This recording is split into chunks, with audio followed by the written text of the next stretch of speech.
Vamos a continuar ahora con los indicadores de sentimientos, pero en esta ocasión con los índices estadísticos. El primero que vamos a estudiar va a ser el ratio put-call o el put-call ratio, que es también de sentimiento contrario. Sin embargo, antes de estudiar un poquito más profundidad este ratio, este cociente, debemos recordar qué son los puts y qué son los calls. Los puts y los calls son opciones, es decir, son títulos que se transan en los mercados de derivados. En el caso de los calls, cuando compramos un call, pagamos una pequeña prima y eso nos da la posibilidad de comprar un título o una acción a un precio determinado en una fecha determinada. Y en el caso de los puts, nos da la opción entonces de vender un título a un precio determinado y en una fecha determinada. Decimos que cuando tenemos o cuando compramos calls, estamos o tenemos una posición larga en el título. ¿Por qué? Porque nos beneficia o nos beneficiaría que se incremente el precio del título para que de esta manera, cuando tengamos la oportunidad de ejecutar la opción, podamos comprar el título al precio estipulado previamente, pero el precio de mercado sea más alto que ese precio estipulado y de esa manera tenemos una ganancia porque estamos comprando entonces una acción a un precio más barato del que está en el mercado. En el caso contrario, cuando tenemos una opción put, estamos básicamente en corto porque nos benefician las caídas en el precio. ¿A qué me refiero con esto? Bueno, que entonces vamos a tener la oportunidad de vender una opción, de vender una acción, mejor dicho, a un precio que ya está estipulado y probablemente si cayó el mercado, entonces vamos a vender la acción a un precio más alto del que está en el mercado. Esa es entonces sería la dinámica. El call sería equivalente a estar en largo y el put sería equivalente a estar en corto porque nos da una opción, una posibilidad de vender el título a un precio estipulado.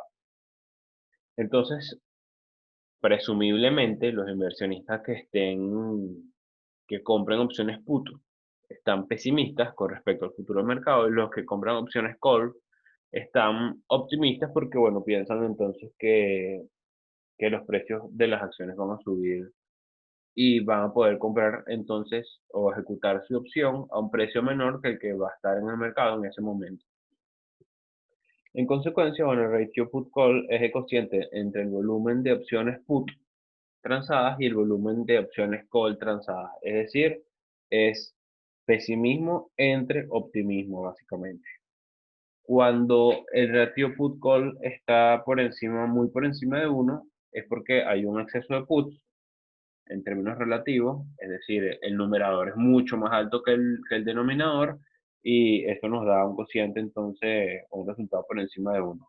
Esto quiere decir que actualmente hay pesimismo en el mercado y como el indicador es de sentimiento contrario, podemos esperar incrementos de precios. Por el otro lado, cuando los valores son muy por debajo de uno, nos quiere decir que hay más calls en relación a los puts, entonces hay más optimismo y como el indicador es de sentimiento contrario, podemos esperar una corrección o una caída en el mercado. Así es como se suele leer este tipo, este ratio en específico. Entonces vamos a verlo gráficamente. Aquí tenemos el ratio en la parte de arriba, en este gráfico. Acá arriba tenemos el ratio put call de la Chicago Board Options Exchange. Y abajo tenemos el índice de S&P 500. Esto es en el año 2014. Vamos a ir viendo entonces acá en el primer punto amarillo que les señalo acá con el cursor, en el gráfico de arriba, vemos que el ratio put call está muy por debajo de 1, está alrededor de 0,70. Y este nivel, al estar el ratio put call muy bajo, quiere decir que hay mucho optimismo. Entonces, en ese momento, ese nivel coincide con un pequeño pico en la cotización del índice S&P 500. ¿Qué pasa? Como les mencioné ahorita, cuando Este ratio nos da un valor por debajo de 1, es porque hay optimismo en el mercado y en consecuencia podemos esperar que el mercado caiga en el futuro cercano, como pasó en este caso. Luego de este valor acá de 0.7 en el ratio, vimos entonces una caída en el mercado. ¿Qué pasó luego? Bueno, el, el cociente nos dio un valor de 1.20, esto fue en noviembre, que coincidió entonces, al ser mayor que 1, nos indica que hay mucho pesimismo porque hay más opciones put o más volumen transado en opciones put que en calls. Y ese pesimismo coincidió con una caída en el mercado en el mes de noviembre, que vemos acá en el gráfico abajo en el índice S&P 500. Como es el sentimiento contrario, entonces al haber mucho pesimismo, esperamos próximamente una subida en el mercado, que es lo que vemos acá en este caso. Después de noviembre el mercado subió. Nos vamos entonces para febrero. Febrero pasó algo parecido.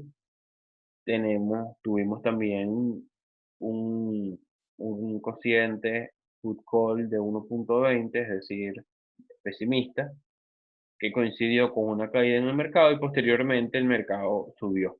Así es como debemos leerlo entonces cuando veamos el ratio, este cociente muy por encima de 1, como podría ser 1.20, estamos probablemente entonces en un punto bajo del mercado y podemos esperar que el mercado suba.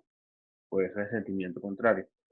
Fíjense acá también algo curioso en este punto mínimo acá del gráfico del cociente put call. Fíjense que está incluso por debajo de 0.60 y es el punto mínimo que vemos en toda la gráfica. Este punto mínimo coincide con un posible cambio de tendencia en el índice S&P 500, como pasa, por ejemplo, también con los osciladores, que cuando llegaban a un punto mínimo en el gráfico, podía estar señalándonos un cambio de tendencia en el precio. Entonces aquí vemos que este punto mínimo quiere decir entonces que había mucho optimismo en este momento porque había muchas más opciones calls en relación con las puts. Coincidió con un pico en el mercado y posteriormente el mercado cayó. Esa es la lectura, esa es la dinámica de cómo se debe interpretar entonces este cociente. Fíjense que viéndolo en este año fue bastante útil para tomar decisiones de inversión. La idea entonces es que los podamos complementar siempre con los indicadores, los patrones, la tendencia, etcétera, para tener un análisis cada vez más robusto. Bueno, pero esa es la dinámica. Acá podemos observar entonces en los últimos puntos resaltados que tenemos entonces en septiembre, a principios de septiembre, un ratio put call que superó el 1.20, es decir, había pesimismo. Esto coincidió con una pequeña caída en el mercado y después los precios subieron. Esa es la dinámica entonces con el ratio put call. Vamos a continuar entonces con el índice de volatilidad, que también lo calcula la bolsa de opciones de Chicago. También se le llama el VIX y también se dice que es el sentimiento contrario. El VIX es básicamente un índice que mide la volatilidad en el corto plazo, la volatilidad del mercado. Se dice que cuando los participantes del mercado están pesimistas, esperan una caída del mismo, el índice VIX suele estar o suele mostrar lecturas muy altas. Fíjense en el gráfico que les coloco acá, un poco después, un poco antes, mejor dicho, de 2009, podemos observar en el gráfico, ya después que se había dado inicio entonces a la crisis financiera de 2008, el índice VIX mostró lecturas, entonces, máximos históricos, que coincidían entonces con el pesimismo que tenían los inversionistas con respecto al mercado debido a la crisis que se estaba viviendo en ese momento. Entonces acá podemos ver más o menos el histórico desde 2005 hasta 2018 del índice VIX. El índice VIX suele utilizarse en conjunto con otros indicadores, patrones o osciladores para, para poder tomar decisiones de inversión. Por ejemplo, cuando algunos indicadores reflejan que el mercado está sobrevendido, como podría ser un índice de fuerza relativa muy por debajo de 30, y el VIX está extremadamente alto, podríamos esperar que el mercado suba. ¿Por qué? Cuando el VIX está extremadamente alto, quiere decir que hay pesimismo, y cuando hay pesimismo, entonces podemos esperar una subida del mercado. Por eso es el sentimiento contrario. Es importante tener eso en cuenta siempre. Entonces, como les comenté, cuando, por ejemplo, el RSI nos dice o nos da lecturas de compra y el VIX está alto, mostrando pesimismo, bueno, probablemente esperamos una subida del mercado. Por eso es que es importante poder hacer entonces una conjunción de todos los patrones o los indicadores que veamos para poder tomar decisiones más robustas. Aquí les coloco una nota también de que existe un ETF cuyo ticker es TVIX, que replica el comportamiento del VIX.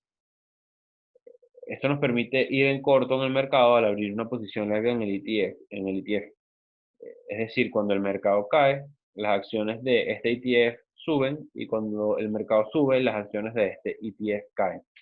Eso es una manera de irnos en corto sin irnos en corto de manera formal porque no estamos vendiendo la acción, sino que estamos más bien abriendo una posición larga.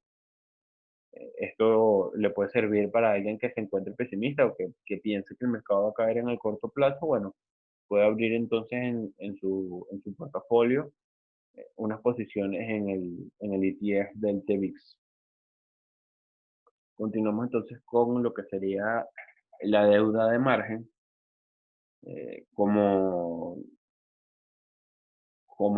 bueno, los demás indicadores que estamos observando, este es un índice estadístico que nos ayuda a observar el sentimiento que tiene el mercado con respecto al futuro, o mejor dicho, el sentimiento que tienen los inversionistas con respecto al futuro del mercado. Este va a ser entonces la deuda de margen otro de los indicadores que vamos a estudiar.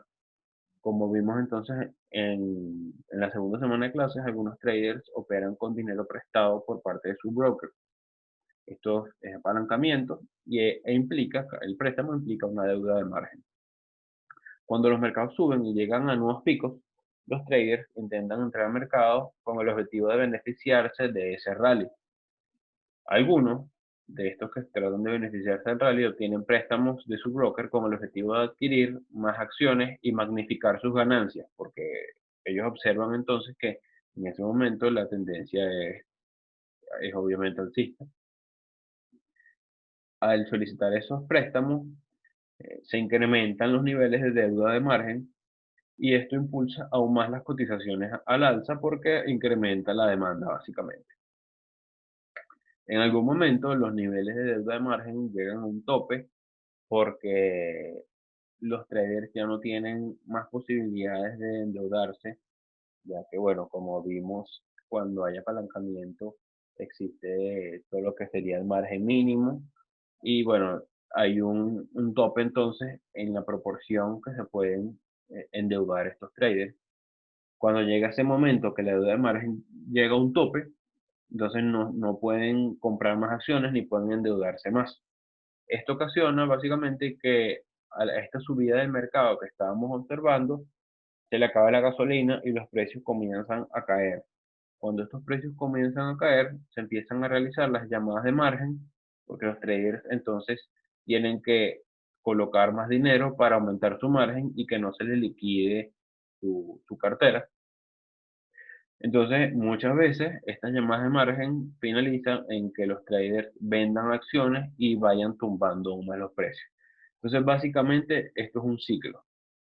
Cuando caen los precios, las acciones entonces se vuelven a ubicar en niveles apetecibles de compra porque se empiezan entonces a verse más baratas y se activa nuevamente el ciclo de que se vuelven a endeudar los traders con deuda de margen y empiezan a subir los precios y bueno, se va dando entonces ese ciclo de manera periódica.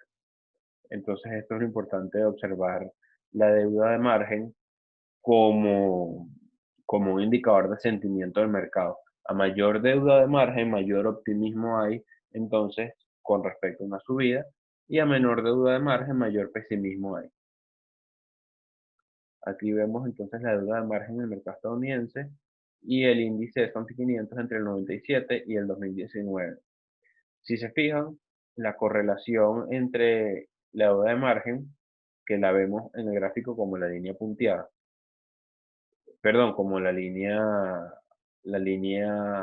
negra, y el S&P 500, que observamos en el gráfico como la línea punteada, es bastante alta esta correlación, lo que nos indica entonces que se mueven, o se suele mover en la historia en la misma dirección, la deuda de margen y el S&P 500. Otro de los índices estadísticos que debemos tener en cuenta siempre, y este es bastante importante, es el interés en corto y su ratio, el short interest ratio, que bueno, básicamente nos dice que cuando los traders están pesimistas con respecto al desempeño futuro del mercado, suelen abrir posiciones cortas, suelen irse en corto en determinada acción, en determinado ETF. En consecuencia, podemos definir que el interés en corto es el número de acciones de una empresa en particular que se encuentran en posiciones en cortas en determinado momento, es decir, en posiciones abiertas que todavía no han sido cubiertas.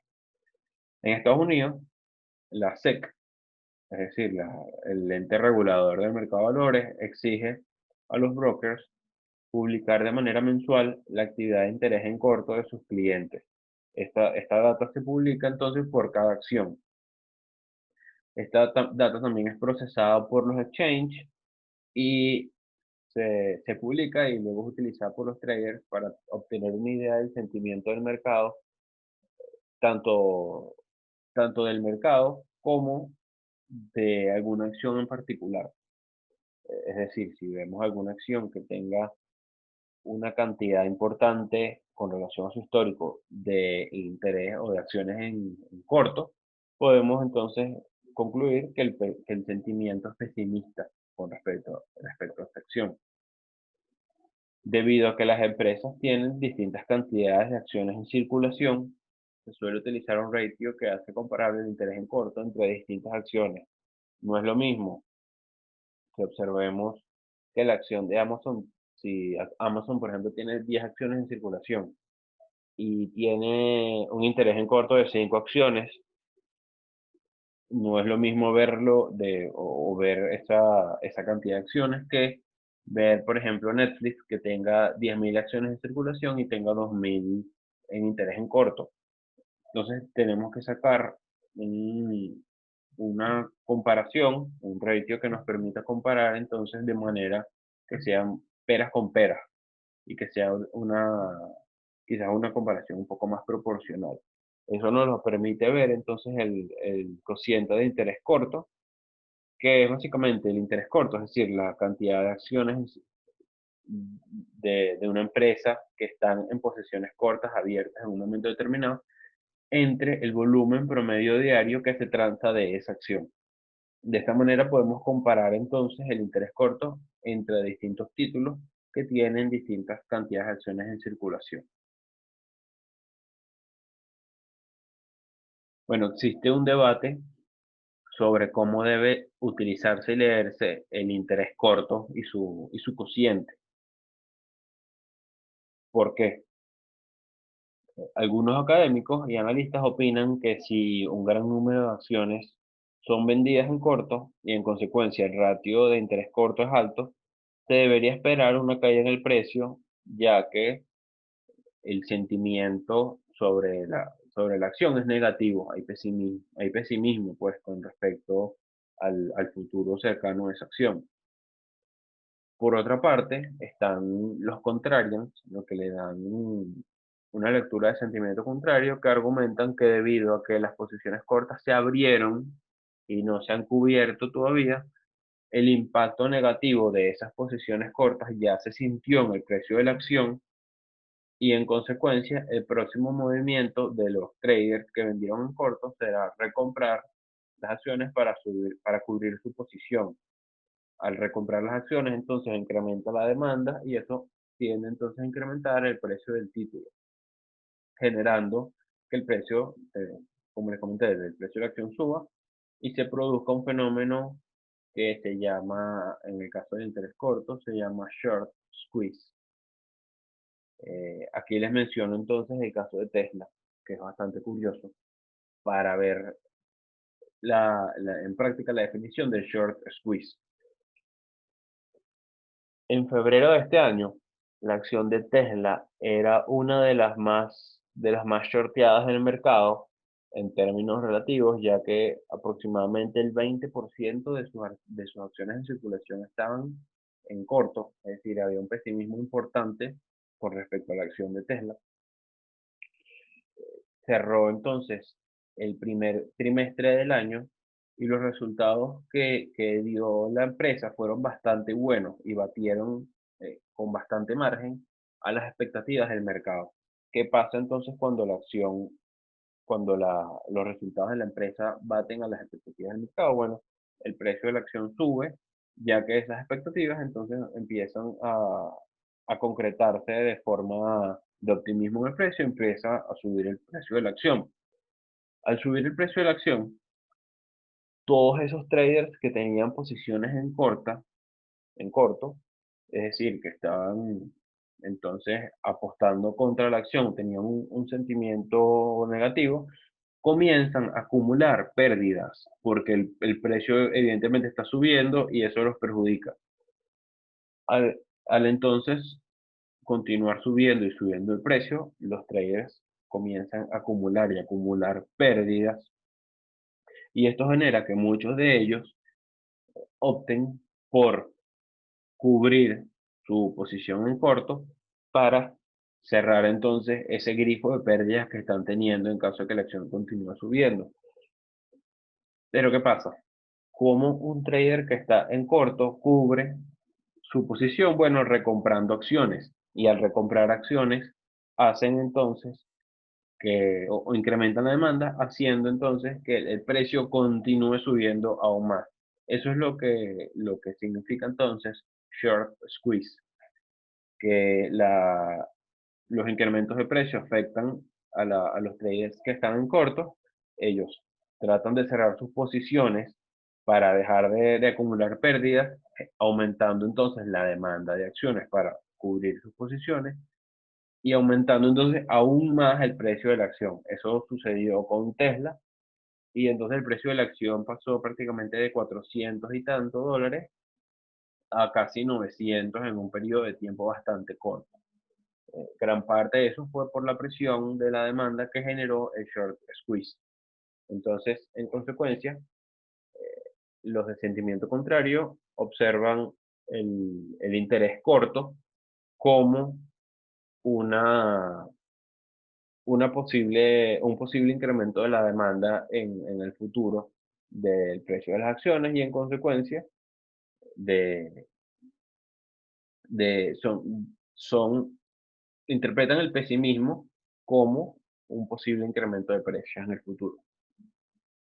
Aquí vemos la gráfica del índice S&P 500 o del ETF, mejor dicho, de SPDR, el Spider, que replica el índice S&P 500.